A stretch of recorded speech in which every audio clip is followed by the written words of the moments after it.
संसाधन, ये ऐसे हैं जो राष्ट्रीय शक्ति के तत्व के तौर पर भी काम करते हैं। क्लियर? चलो आगे बात करते हैं। तीसरा जो आपको तैयार करना है इम्पोर्टेंट, वो देख लीजिए क्योंकि एग्जाम के लिए आपको पता होना चाहिए, तो वही बता रहा हूँ।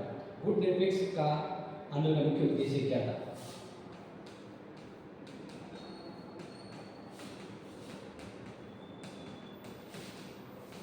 आंदोलन का मुख्य उद्देश्य, गुटनिरपेक्ष आंदोलन का मुख्य उद्देश्य क्या था? तो सिंपल सी बता, जब शीत युद्ध चल रहा था तभी आंदोलन हुआ था।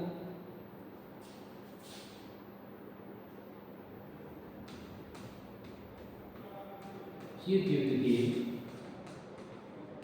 दौरान बनी यही नीति आज भी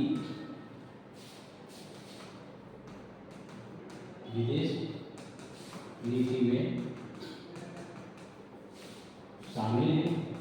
अब इसके अर्थ की बात करें, इसका उद्देश्य क्या था? तो उद्देश्य था कि किसी भी गुट में शामिल न होते हुए स्वतंत्र विदेश नीति का संचालन करना। किसी भी गुट, मतलब जब आप सभी को पता है शीत युद्ध चल रहा था, क्या चल रहा था? शीत युद्ध चल रहा था। उस समय दो गुट थे, एक जो था पूंजीवादी। पूंजीवादी किसका गुट था? America, USA. इसकी लड़ाई जो हो रही थी वो हो रही थी सोवियत संघ से, सोवियत संघ, और सोवियत संघ जिसको कहते हैं यूएसएसआर। तो ये दोनों ही जो थे, ये दोनों गुट ये कैसे थे? सैनिकी गुट थे, सैनिकी गुट। तो सैनिक गुटों से दूर रहना और भारत को अपने आप को मजबूत करने के लिए ये जरूरी कदम था। समझ में आ गया होगा? इसी तरह से आगे बढ़ते हैं। महत्वपूर्ण प्रश्न दिया हो तो नेक्स्ट ध्यान रखिएगा कि भारत और अमेरिका के संबंधों में सुधार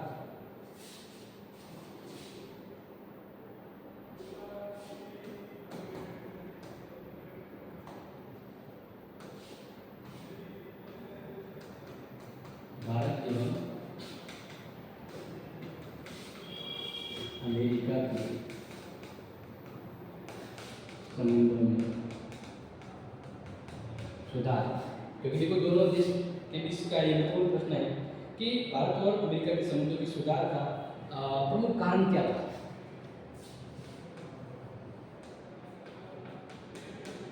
कारण क्या? क्यों दोनों के संबंधों को सुधारने पर जोर दिया गया, या दोनों के संबंधों को सुधारने का मुख्य कारण क्या था? तो कारण थे राजनीतिक, आर्थिक और रक्षा सहयोग।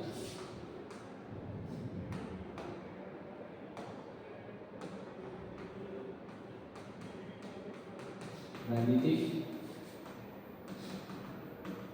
आर्थिक, रक्षा सहयोग, इन तीन मुद्दों को लेकर भारत और अमेरिका के बीच संबंध होना जरूरी था।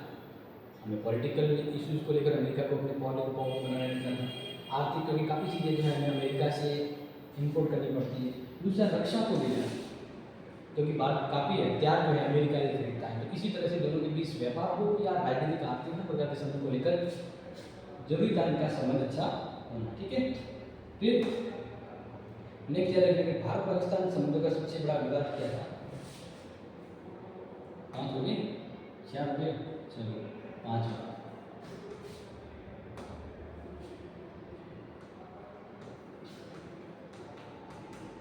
भारत पाकिस्तान को ले लिया यहाँ पर, किसको ले लेते? पाकिस्तान। कि भारत पाकिस्तान संबंधों का सबसे बड़ा विवाद क्या है?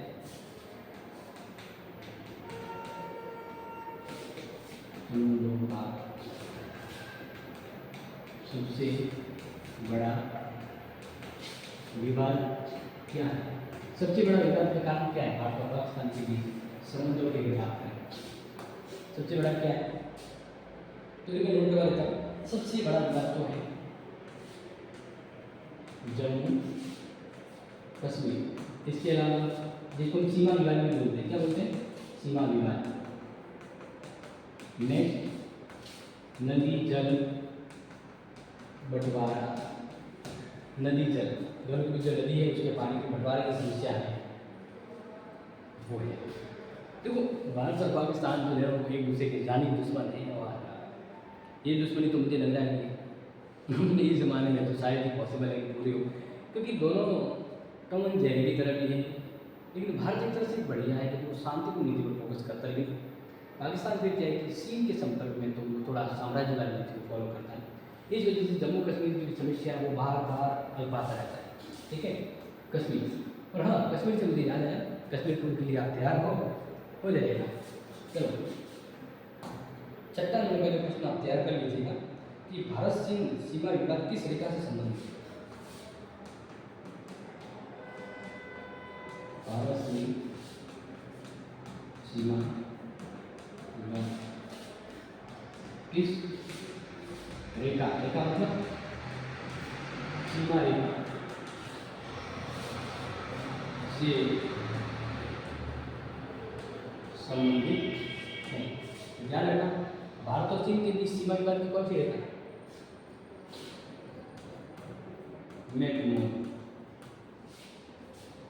मैकमोहन रेखा। अगर इसी तरह पूछा जाए कि भारत और पाकिस्तान के बीच सीमा रेखा का नाम, तो याद रखना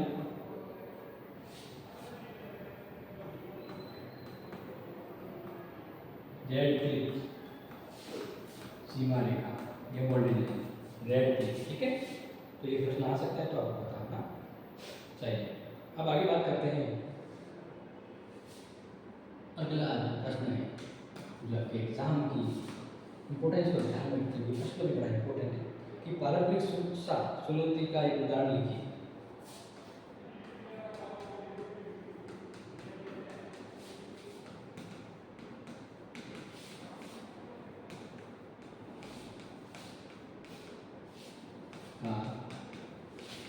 एक उदाहरण, पारंपरिक सुरक्षा यानी परंपराओं से हर देश अपनी सुरक्षा को ध्यान में रखता है, तो उस सुरक्षा को पूरा करने के लिए एक चुनौती है, वो है युद्ध।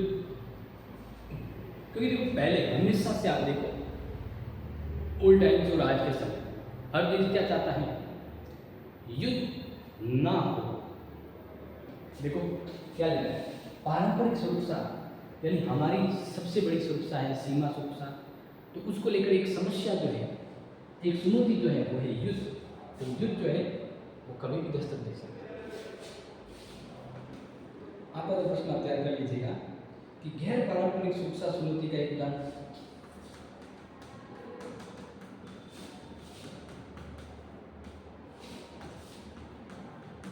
सुरक्षा चुनौती का एक उदाहरण कौन सी? गैर परंपरागत। गैर परंपरागत का मतलब है कि जो अभी अभी कुछ ही साल पहले देश को अपनी सुरक्षा को लेकर उसके बारे में चिंता होने लगी, तो गैर पारंपरिक कहलाती है। तो इसके अंदर नोट कर लेना,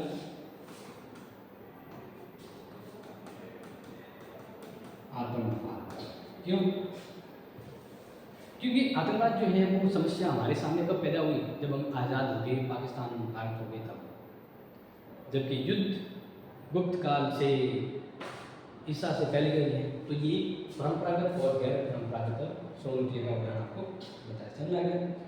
अब आगे बात करें नेक्स्ट 11 नंबर 9, सार्क का पूरा नाम, वेरी वेरी गुड आएगा।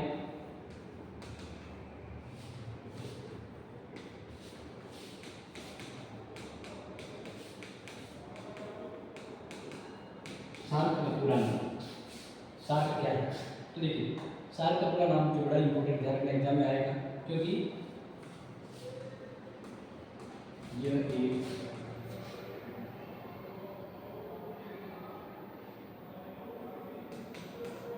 भारत सहित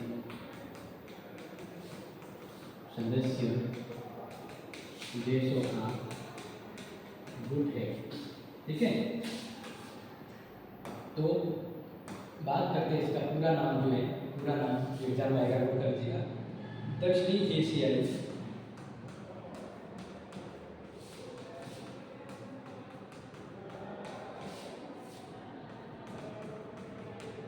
सहयोग संगठन, दक्षिणी एशियाई सहयोग संगठन जो परीक्षा में आएगा। हाँ, तो इसलिए आप पहले तैयार कर लीजिएगा कि सर ने आपको कहा था। दूसरा एक बहुत अच्छा आपको भारत की इंटरनेशनल से भी प्रश्न आता है, छोटे प्रश्न देकर याद कीजिएगा, वो है ब्रिक्स, BRICS। ये जो ब्रिक्स है ना, ब्रिक्स, इस ब्रिक्स में बी किस देश का प्रतीक है?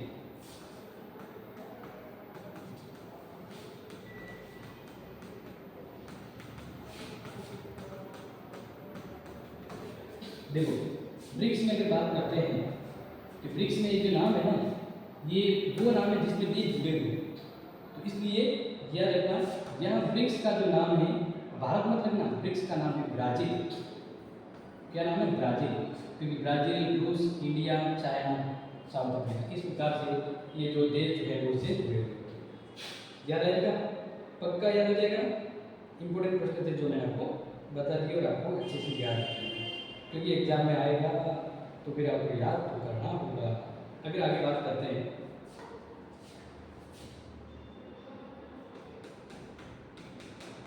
पार्ट बी, महत्वपूर्ण प्रश्न, क्योंकि आपको पार्ट बी से ना याद है,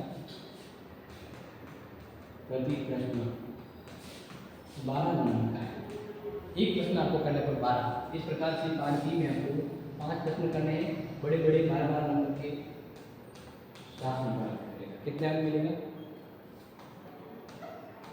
ठीक है, ये थोड़ा ध्यान रखना। तो बात करते हैं इकाई पहली से जो प्रश्न आप तैयार करना है वो है भारत की विदेश नीति के विकास का विस्तार से वर्णन कीजिए।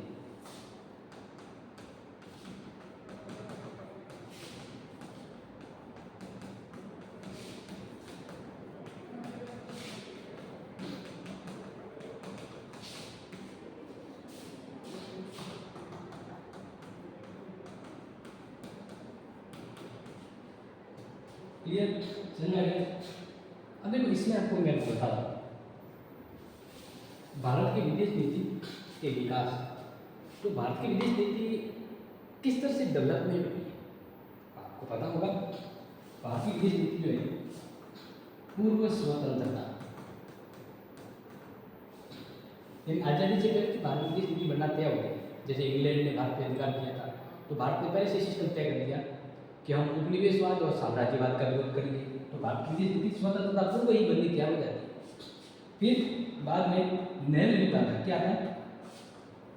नेहरू, तीसरे नंबर पर जब प्रधानमंत्री इंदिरा गांधी आती है तब भारत की विदेश नीति में कुछ नया परिवर्तन होता है। फिर चौथे नंबर बात करें अटल जी यानी अटल बिहारी वाजपेयी, और वर्तमान में बात करें मोदी जी।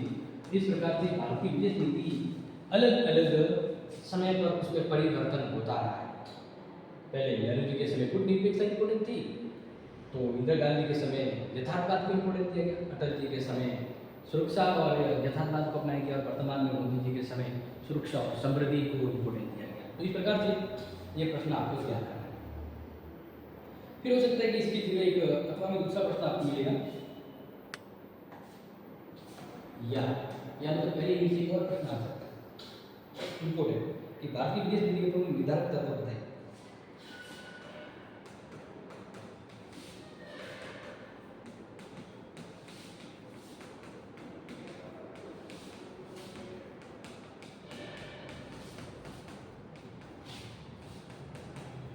भारतीय विदेश नीति के प्रमुख निर्धारक, ठीक है, ये याद रखना है। अब विदेश नीति के निर्धारक तत्व में बहुत सारे इंपॉर्टेंट फैक्टर काम करते हैं। किस तरह से भारत की विदेश नीति है वो प्रभावित होती है, तो जैसे आपको पता होगा, भौगोलिक, राष्ट्रीय हित,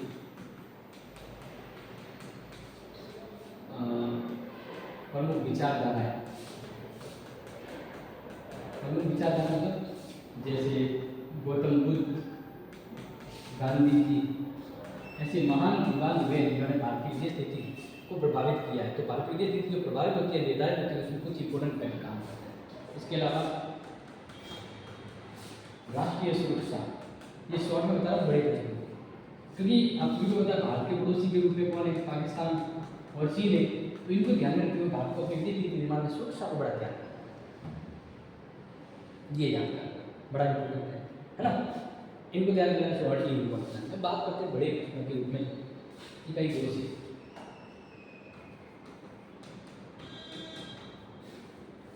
जो आप प्रश्न याद रख लीजिएगा, क्योंकि ऐसे प्रश्न आ जाते हैं तो मैं चाहता हूँ कि आप इन प्रश्नों को अच्छे से याद कर लीजिएगा, एग्जाम में आएगा। तो दूसरा जैसे बात करते हैं संबंधों का आलोचनात्मक मूल्यांकन।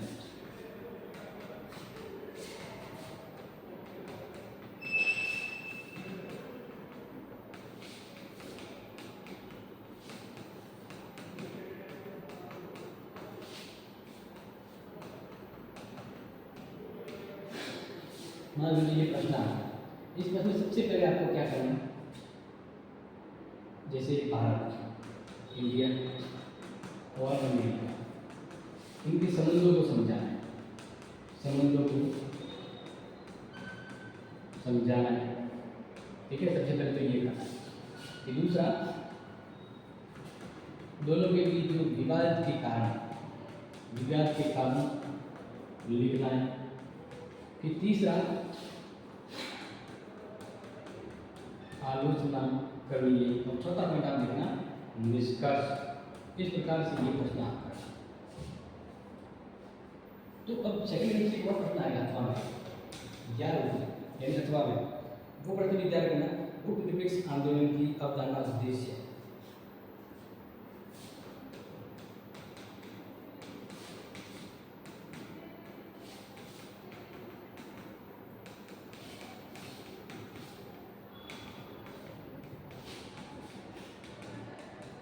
वो प्रासंगिकता,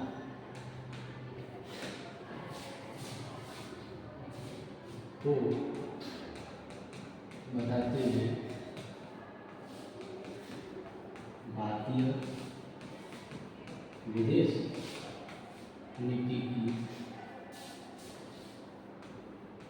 प्रमुख विशेषता का जिक्र कीजिए। देखो इसमें एक तो क्या है, एक तो आपको इसके उत्तर में आपको लिखना है गुट निरपेक्षता क्या और क्यों है। दूसरा, जो गुट निरपेक्ष जो बना है ये क्यों बना था, इसका उद्देश्य क्या था, और वर्तमान में क्या गुट निरपेक्ष आज जरूरी है, क्या ये नीति भारतीय संविधान में होनी चाहिए, मतलब विदेश नीति में। और लास्ट में भारतीय विदेश नीति की मुख्य विशेषता का वर्णन करना। बस परिपूर्ण नंबर आ जाएगा इससे। इसी तरह से अगर बात करें तीसरी यूनिट के रूप में,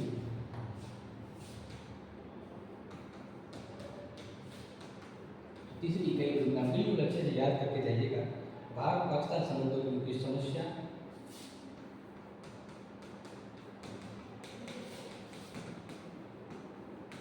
संबंधों की प्रमुख समस्याओं का वर्णन, कि भारत और पाकिस्तान की कौन कौन सी समस्या है उनका वर्णन तो करना ही करना है। साथ ही वर्तमान संबंधों पर चर्चा कीजिए, क्योंकि भारत पाकिस्तान कैसे है वो तो आपको पता नहीं बताना है, बट इनके बीच वर्तमान में संबंध कैसे है उसका जिक्र करना है। तो इसमें पहले आपको प्रस्तावना लिखनी है कि भाई दोनों के बीच क्या संबंध है। दूसरा, विवाद के कारण कौन कौन से विवाद है। तीसरा, दोनों के बीच संधि या कोई संबंध या मित्रता या कोई समझौता हुआ तो उन समझौतों का जिक्र करना। इस चौथे रूप में आपको क्या करना है, ये सब चीज़ें हो जाने के बाद वर्तमान दौर में संबंध, एंड लास्ट आपको बताइए फिर लिख देना प्रस्तावना। ये पक्का याद रखना, ठीक है। अब इसके किसी यूनिट के अथवा में जो आपको याद करना है वो भी आपको बता देता हूँ। किसी यूनिट के अथवा में जो आप याद करें वो भी मैं आपको बता देता हूँ, ठीक है। और वो भी नोट करना है क्योंकि वो भी इम्पोर्टेंट है आपके लिए। तो आप कहेंगे कौन सा तीसरा इम्पोर्टेंट होता है, तो इसमें नोट करना भारत चीन संबंधों के विकास।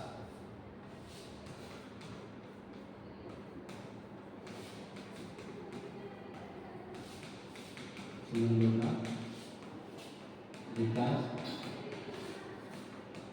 विवाद एवं, चलिए देखो भारत चीन के बीच विवाद नहीं है तो विवाद तथा वर्तमान चुनौतियों का वर्णन कीजिए। वर्तमान में क्या चुनौतियाँ हैं, ठीक है। तो इसके अंदर से मतलब ध्यान रखना कि भारत चीन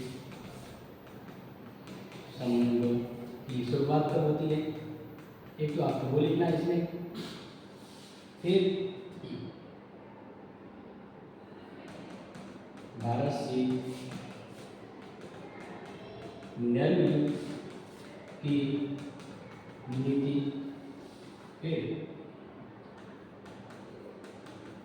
कालांतर में अन्य पीएम के समय चीन संबंध, ये भी करना है। नेक्स्ट में बात करें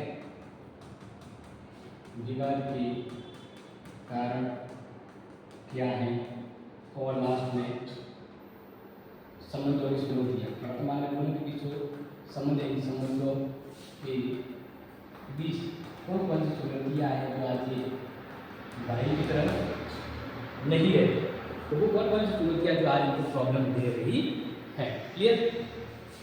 इसी तरह से नेक्स्ट जो चौथी यूनिट है जिसको आपको याद करना है वो विश्व आर्थिक व्यवस्था।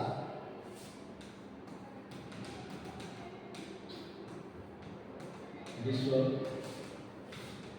आर्थिक व्यवस्था में भारत की जो भूमिका है, इसकी भूमिका, भारत की भूमिका को लिखिए कि विश्व आर्थिक व्यवस्था में भारत की क्या रोल या भूमिका है। क्योंकि आज भारत की अर्थव्यवस्था का परिचय, सबसे पहले आपको क्या करना है, भारत की अर्थव्यवस्था का परिचय देना है, ठीक है। दूसरा, भारत की विदेश नीति व WTO से संबंध। फिर तीसरा, आर्थिक समूह में भागीदारी, जैसे सार्क, आसियान या जो पड़ोसी देश है उनके बीच भारत की कैसे मिलती है। फिर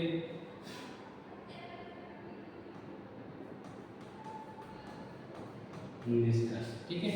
इसी तरह फोटो इनके अथवा में जो आपको याद रखना है, जो अथवा में आप याद कर लीजिएगा, मैं आपको वीडियो में बता देता हूँ कि पारंपरिक और गैर पारंपरिक शिक्षा स्वरूप की क्या व्यवस्था है।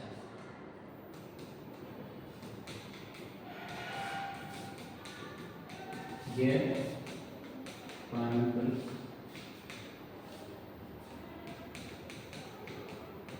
चुनौतियों पर विस्तार से चर्चा कीजिए। विस्तार से चर्चा कीजिए। इसमें आपको लिखना है कि पारंपरिक शिक्षा क्या है, पारंपरिक शिक्षा क्या है। फिर पारंपरिक सुरक्षा के जो मुद्दे हैं, पारंपरिक शिक्षा के मुद्दे, उन मुद्दों पर चर्चा करनी है। इसके बाद दूसरे नंबर पर आता है गैर पारंपरिक चुनौतियाँ व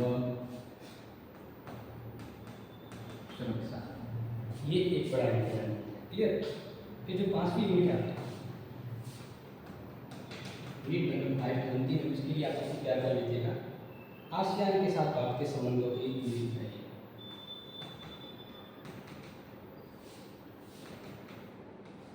आसियान एवं भारत संबंधों पर लेख लिखिए। ठीक है, याद करना, ये पूछा जा सकता है। भारत और आसियान ये मोस्ट है, इसके अथवा में फिर आप जो है वो याद कर लेना जो जरूरी है। सार्क और ब्रिक्स में, सार्क एवं ब्रिक्स में भारत की